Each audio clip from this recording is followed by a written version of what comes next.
बीज पे जो छापेमारी चल रही है, तो वहां के कृषि मंत्री ने भी माथा पकड़ लिया है कि किसान का क्या होगा।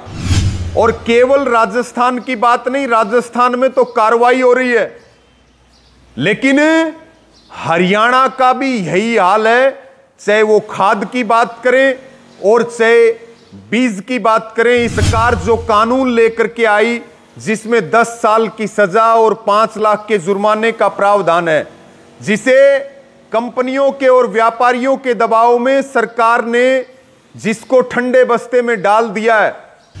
नकली खाद, नकली बीज, आप लगातार एक हफ्ते से राजस्थान में देख रहे हैं कि किस तरह से नकली खाद की खेपें पकड़ी गई, फैक्ट्रियां पकड़ी गई। अब वहीं पर बीज पे जो छापेमारी चल रही है, तो वहां के कृषि मंत्री ने भी माथा पकड़ लिया है कि किसान का क्या होगा।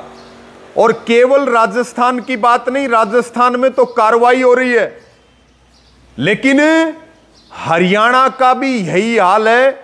चाहे वो खाद की बात करें और चाहे बीज की बात करें। इसलिए सरकार जो कानून लेकर के आई जिसमें 10 साल की सजा और 5 लाख के जुर्माने का प्रावधान है, जिसे कंपनियों के और व्यापारियों के दबाव में सरकार ने जिसको ठंडे बस्ते में डाल दिया है। जरूरत है हरियाणा की सरकार उस कानून को लागू करे और एक मुहिम चला करके नकली खाद और नकली बीज के खिलाफ एक जबरदस्त मुहिम चलनी चाहिए, ताकि प्रदेश के किसान को लूट से और नुकसान से बचाया जा सके। और मैं तो यह कहता हूं कि नकली खाद और नकली बीज के साथ साथ लगे हाथ जो पेस्टिसाइड्स हैं, उनके भी सैंपल भरे जाने चाहिए।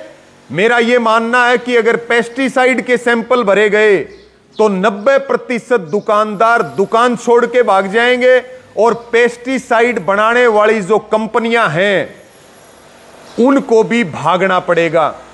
इफ्को जैसी सार्वजनिक क्षेत्र की कंपनियां जिनके नाम से नकली खाद बनाई जा रही थी, जो इफ्को को खाद सप्लाई करते थे, अब तक कोई कार्रवाई नहीं हुई, अब तक कोई मुकदमा दर्ज नहीं हुआ, अब तक कोई इफ्को का स्पष्टीकरण नहीं आया। यह बड़ा घालमेल है और इसमें किसान को लूटने का काम किया जा रहा है।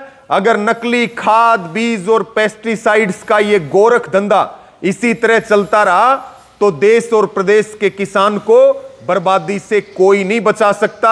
हरियाणा की सरकार अब तक कुंभकर्णी नींद में सोई हुई है।